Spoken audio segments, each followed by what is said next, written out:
Welcome to the Movies of the Damn podcast. My name is Kyle Grant, and I'm sitting here with my friend and published horror author, John Hunt. If you enjoy what you hear here today, please subscribe to our YouTube channel, check out our Facebook page, and follow us on both Instagram and Twitter at Damn Movies. Email us any questions, comments, and suggestions to moviesofthedamned@gmail.com. For further details on John's published works, please visit his blog, johnhuntfiction.wordpress.com.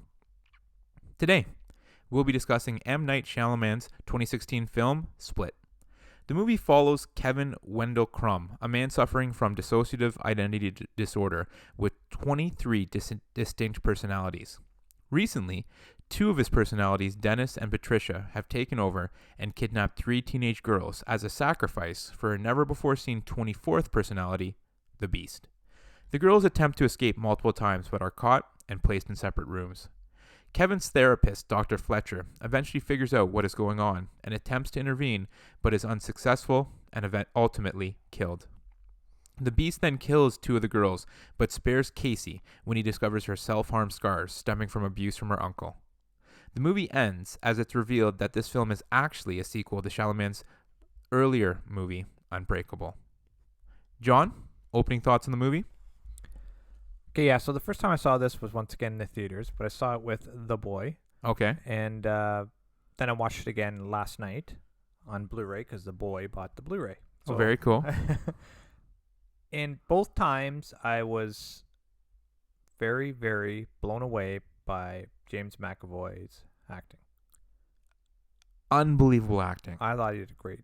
Yeah, he did such a great job of really making me believe that each one of these separate personalities was a real person, a different person. Very distinct, right? Their body language, the voices, facial expressions, everything changed. But the voices didn't feel fake. They didn't feel contrived. They didn't feel like it was more like he added different patterns of speech. So he didn't like up his voice for a girl's voice. He just made the sentences more clipped, right? And for Dennis, he made him have like a Boston or sort of maybe a different regional accent. Yeah. Right? So same voice, same pitch, like nothing, but just the way it was spoken changed. So therefore changing the character. And I thought he did a phenomenal job. Phenomenal. Yeah, there's not enough good things that I can say really about the acting about this film in general. I saw it when it first came out just as you did. I went and saw it in theaters and it blew me away. Yeah. And Casey. Yes. Remember what she's from? No. The Witch, man.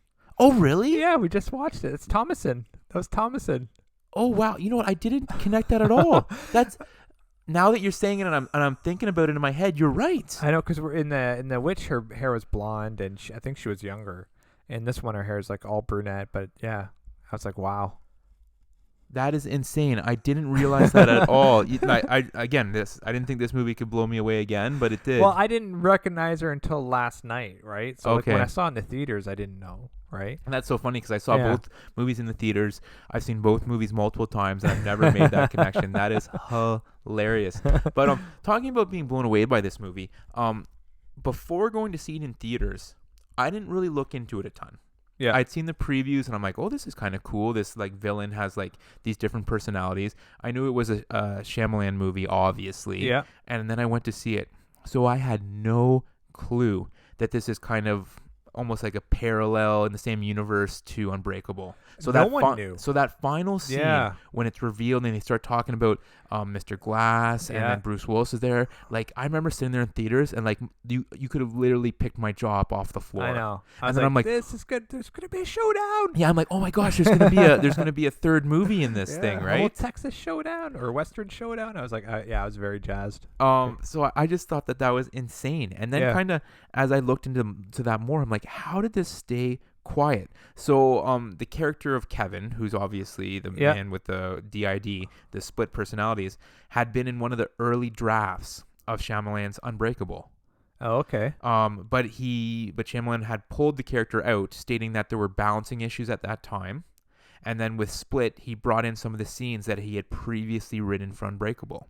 Which is kind of cool. Yeah. That as a writer, you can kind of like see, this is good, but it doesn't fit here. Let's put this on the shelf for a bit Yeah. and then come back to it later. I just thought that was so cool. Yeah, we talked about that, right? About killing your babies, right? So if it doesn't work, you need to remove it. But Yeah. it doesn't mean it's dead, right? It just means it's not for that project. And I right? thought that was so Yeah. cool, right? Because just putting myself, obviously I'm not a filmmaker or a writer or anything like that, but just like this character of Kevin is amazing. Yeah. Like it just for Shyamalan to have that presence of mind to just pull it out, it's just like, wow, what a talent. Yeah, for sure. Sure. And then, so obviously the film wasn't marketed as a sequel. Instead he wanted to save the revelation of the scene as kind of like a big shocker, and he was so secretive about it that he actually removed that final scene from all the test screenings. Really, eh? Yeah, so when they, you know how they do those test screenings, what did Yeah. you like, what didn't you like, he didn't have that scene in there because he didn't want word to get out. Yeah. How wild is that? That's really cool. I really like that he did that, actually, because it did have the effect that he wanted it to have. I think that was amazing. When I was watching it, I was like, what? I was like, this is so awesome. Yeah, because he'd never done he'd never done a sequel before.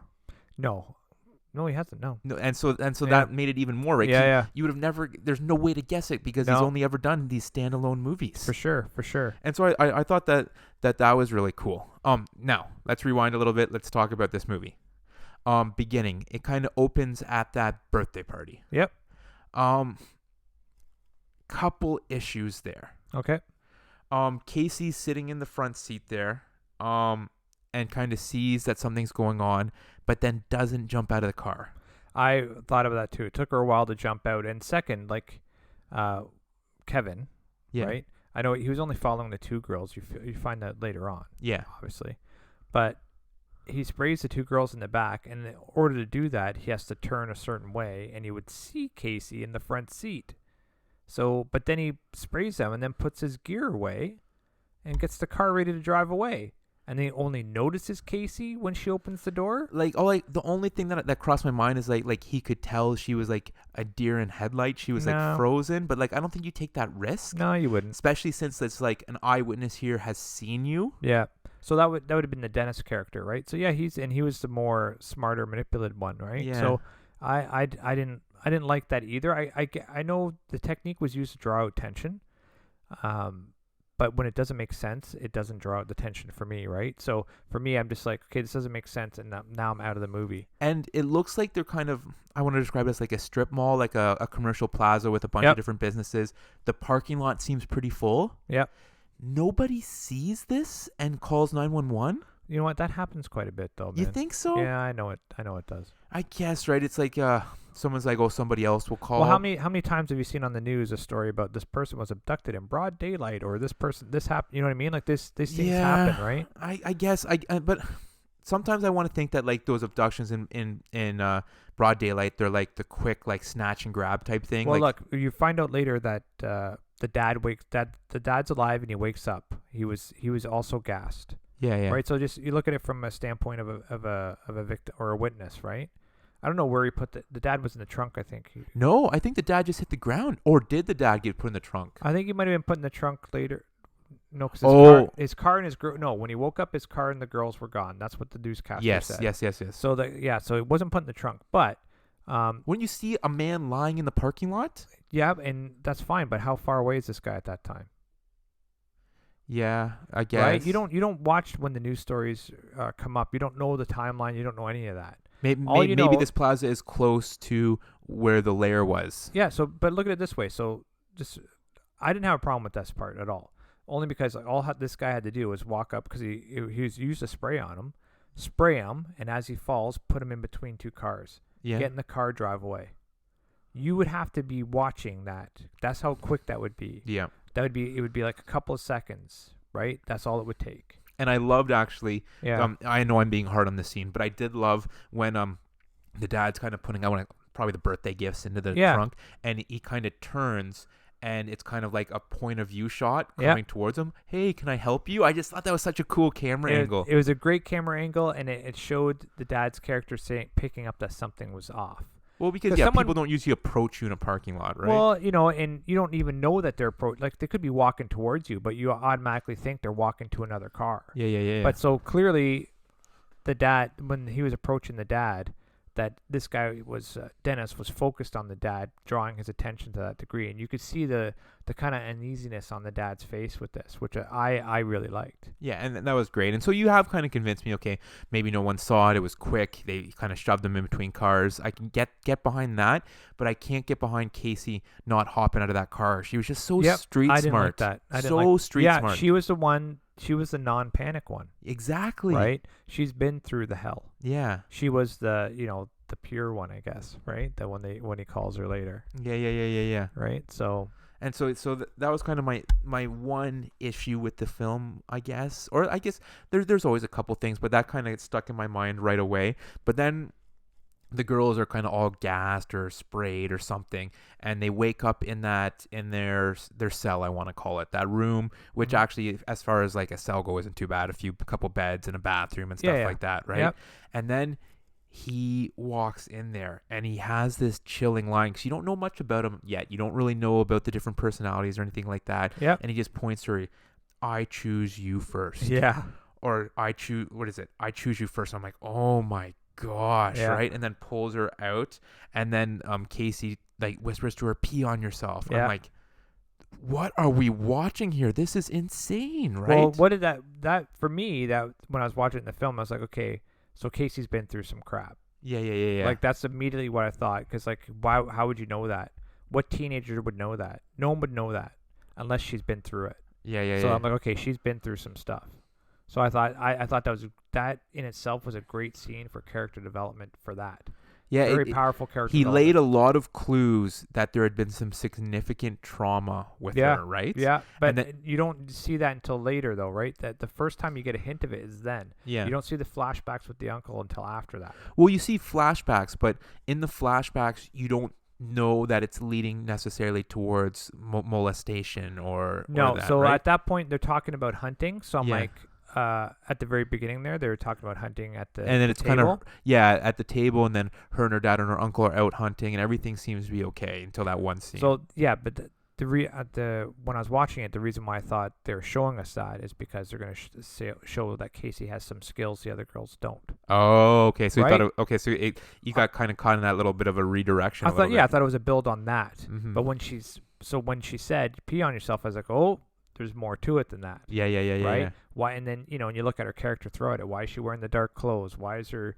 Why does she have a million layers on? Why does she have a million layers on? But you kind of notice that not too much. I more at the beginning. I more noticed like the green army jacket and the black. Like, you know what I mean? She dressed darker than the friends, her contemporary friends of that age, right? Her friends wore less clothes and whatever. She wore a lot, and in a dark way. So I thought, you obviously don't want to generalize, but when they show that in a movie, there's a reason behind it. And there's something off about her, right? They talked about it at the party when the girls are like, when talking to the dad, it's like, we had to invite her. She would have been the only one not invited. So you can tell that she's not your typical teenager. She doesn't really fit in, right? Mm-hmm. And then you find out later why. Yeah, and they talk about her running away and all that type of stuff. But that's also later. But I just mean at that point, at the very beginning, you kind of knew that she. Not that there was anything trauma happened to her, but that she was different. Yeah. Right. So, and you also knew at the very beginning that she wasn't an intended person to be driving home. Right. So she's the outlier. Yeah. Right. For the bad guy. But here's my question for you. So when he comes in and says, I choose you first, and then pulls her out, what was he going to do to her? In my mind, right away, I thought he was going to like sexually assault or rape her. Okay. So, and that was the Dennis character, correct?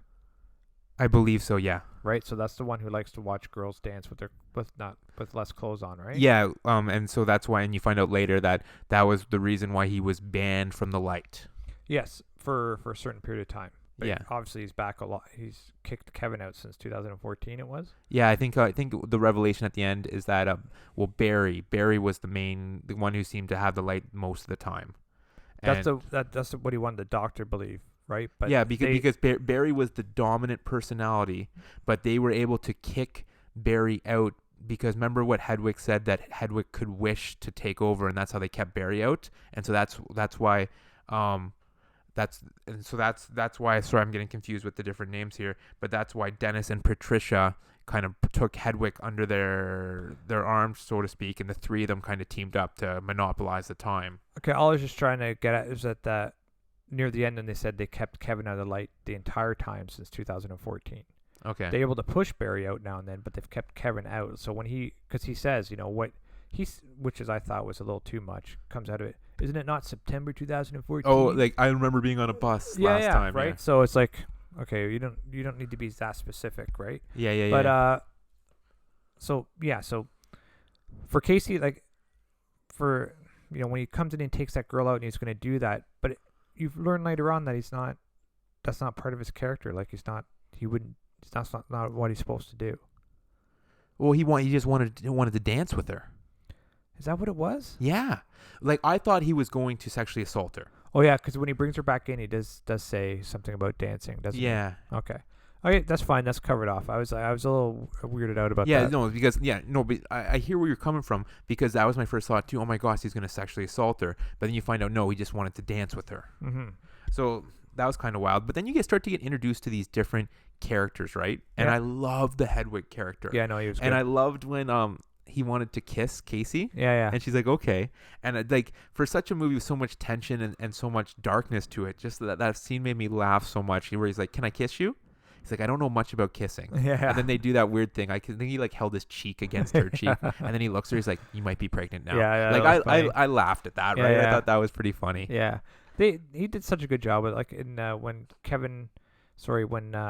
they were back in the room, and he was Hedwig at the time, and he was showing her his dance moves. Oh yeah. She wanted to see the CD because she thought she could get out through the window. Right, there was a window there, but his dance moves, I thought that was an amazing scene, man. Oh yeah. He did right. such a good job. And he just did such a good job, and it has to do with the writing too, right? Of just like pretending that he was a kid, Yeah, and just like when she was like, "Is that your CD player?" and then he thought that like he got embarrassed because he's just like, "Oh, it's not new or anything." Yeah. Like kind of like a kid would be, Yeah, right? yeah, Like, yeah. It's not the nicest CD player. yeah. No, it's good. It's good. Definitely good.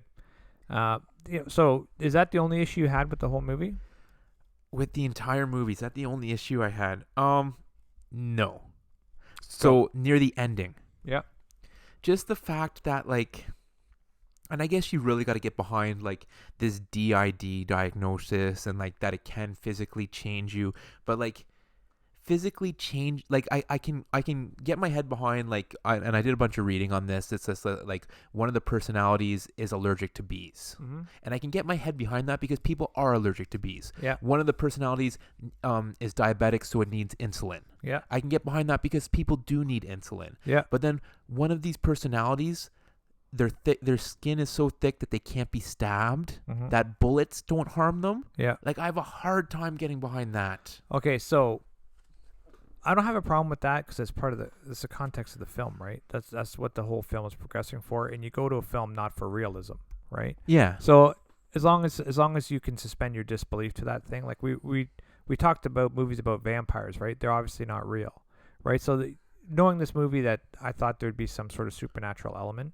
and they were laying the groundwork throughout the whole film. Like she was talking about it, the doctor was talking about it very early on, right? With those examples about being able to change your body's chemistry with by believing in it so much, of your character's belief in it so much, that's what makes it real, right? But again, I get that. Yeah. And I can get behind the changing your chemistry to what we've seen in other humans before. Yeah. But to change it to become like a superhuman type thing is what kind of made me shake my head a little bit. Well, because that's what he says at the end, right? We believe it, we become it, right? Yeah, so yeah. It's that's really what the whole point of the movie was going towards. The power of the mind. Yeah, right. So, and she talks about it like, this is the last sense of the supernatural, is what she called it as a scientist, right? I don't have a problem with that, especially considering it's part of the Unbreakable universe. Like, look at Bruce Willis's character. No, you're absolutely right. So then it makes a lot. I didn't think of it that way. So then it makes a lot more sense once you realize that this is a universe where superhumans do exist, right? Yeah. These like an anomalies type of thing. Okay, okay. So there you go. Yeah. So that's why You've won me over again, John. Well, that's not. Here's some of the stuff I had a problem with. Right. One, at the end, when after Dr. Fletcher visits, Yes, I think I know where you're going with and this. she's going to, can I go to the washroom? Yeah. She puts her cloth in the lock. Yeah, what was that about? So obviously it was to not have the door lock. Right? Yeah. So you put it in the lock. That's what it's going to prevent. But how would this is before she went to the washroom, Yeah. and there was She just knows something's up. she knows something up, but she doesn't know anyone's been kidnapped. There's no inclination that anyone's been locked in a room. Yeah. Why would she choose that room to mess up the door lock? I'm not sure. Like, why would it even occur to you to do that? I thought you were going somewhere else with this because my issue is that after the confrontation kind of happens, Yeah. he doesn't tie her up or anything. He just like leaves her lying there. Yes. So, like, you mean the doctor? You mean? Yeah. And then she's able to get up and she's able to write that note about, say, his full name, Yeah. And now, like, who's she writing that to? the hostages, Yeah, but or the police or anyone. Like that was like her last thing to do, and then he kills her type of thing. well, I found it like I found some of that stuff just too pat, right? Like it's just like what she has to make a lot of assumptions. Yeah. Right. And there's no way you can make these. No one could have made these assumptions. I'm sorry, you can't. You can't assume that the door that you're preventing locking is the one that he's gonna lock you in. Is that room he's gonna lock you in? If he's gonna lock you in at any door at all, right? Oh, okay. So like, why would she put it in there to stop the door from locking? So why would you do that? Because she thinks he's gonna lock him in there. And how would she come to that conclusion? And if she does think this is gonna happen, just leave and call 911. Yeah, like you shouldn't be doing the experiment. But And I don't see her going there in the first place, to tell you the absolute truth. Putting herself out there like that. I don't have a problem with that. I'll get to that, but let me get to this. Still work on this. So it's just so that's a lot of assumptions she has to make, that he's going to lock her in that same room. If he's going to lock her in a room at all. She Okay. has no idea what he's doing or if he's going to lock the door. She has no idea. Right? So why did she do that? Secondly, the note. So this is after she finds one of the girls in there. So now she's making an assumption that one of these people is going to escape. Right? After waking up from being drugged and groggy, that's the first thing she does.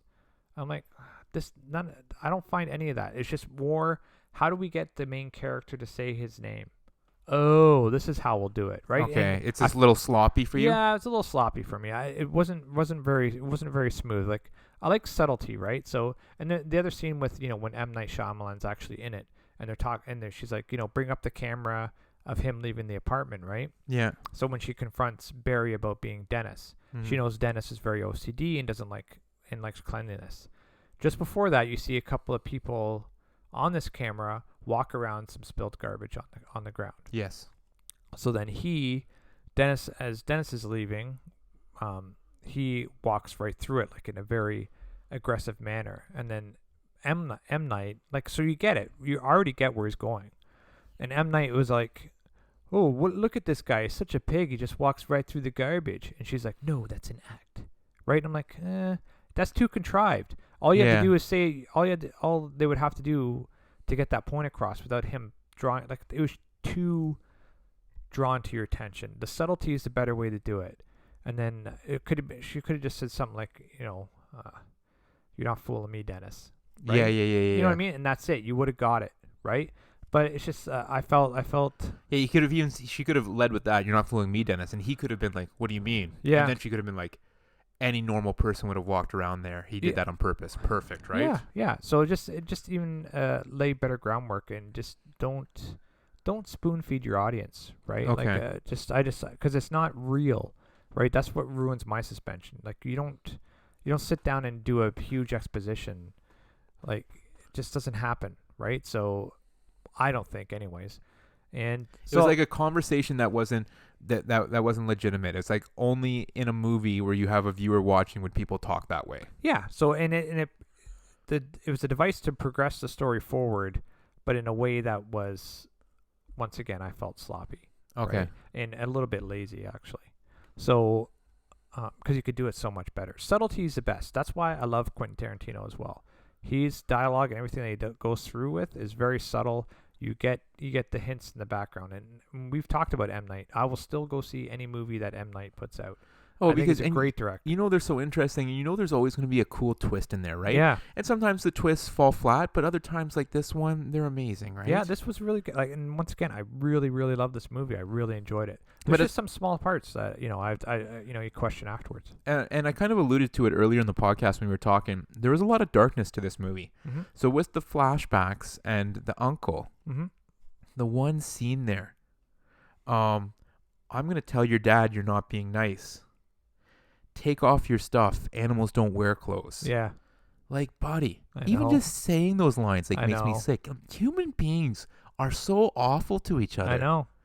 I like couldn't imagine a young girl having to live through something like that. Well, that's the thing, right? That was not. I wouldn't necessarily say it was subtle, but it was fairly subtle for what the subject matter was. Yeah. Right, and it was good writing for sure, and it also once again sets up her character for success at the end. No, because that's what saves her. The fact that he sees kind of all the self-harm marks on her, and he's like, oh no, you're different than these other girls, right? You don't deserve this type of thing. Yeah. Which is kind of crazy, right? But then just like empathizing with this young girl, like having to go through that with her uncle, number one, is horrendous. But then her dad seemingly dying of a heart attack, and then she has to move in with the uncle, and I know. at the end she gets saved from this monster, and then the uncle is there to pick her up, and it's just like I know. awful. But I got from that is that she looked at the police officer, and the police officer's like, hey, honey, it's time to go. And then she just looked at the police officer, and you saw the police officer do a kind of tilt of the head. Yeah. Okay, she's going to... I got the impression that she was going to fess up. Oh, really? Yeah, that she was going to no, I'm not going back there. Oh, interesting. Right. Okay. No, I So, just... I don't know if that's true or not, because... It's just like she was leaving one I don't prison know to if go they to covered another that one. in Glass, dude. Did they cover that in Glass? To be honest, I can't So remember. to tell the audience out there, I haven't seen Glass, and some of you are going to be like, "How did you not see that?" After being so pumped from this movie, what happened is that you went to see Glass, I did, and yeah. you told me that it wasn't very good, so I just haven't. It was horrendous. So then because It hurt me. of that, I can't It go hurt see me it. so much. I was almost like, I felt very sad. Yeah. So yeah, but back to this movie. I didn't feel sad. I left this movie feeling pretty awesome, pretty amazed by the ability of James McAvoy, and Especially the scene, and I know how it got there was kind of ridiculous, but where she did say his name. Yeah. And then he's kind of flipping through all those characters right there in front of you. I'm like, oh my gosh. Yeah. But I also had an issue with that. So, What? Yeah. Oh, where you told me like when Kevin came to. No, so okay, so she's at the whole time that the doctor's at the sessions thinking that Barry is actually Dennis, Yeah. right? So hey Barry, I know it's you, and or Dennis, I know you could tell me, blah blah blah blah, right?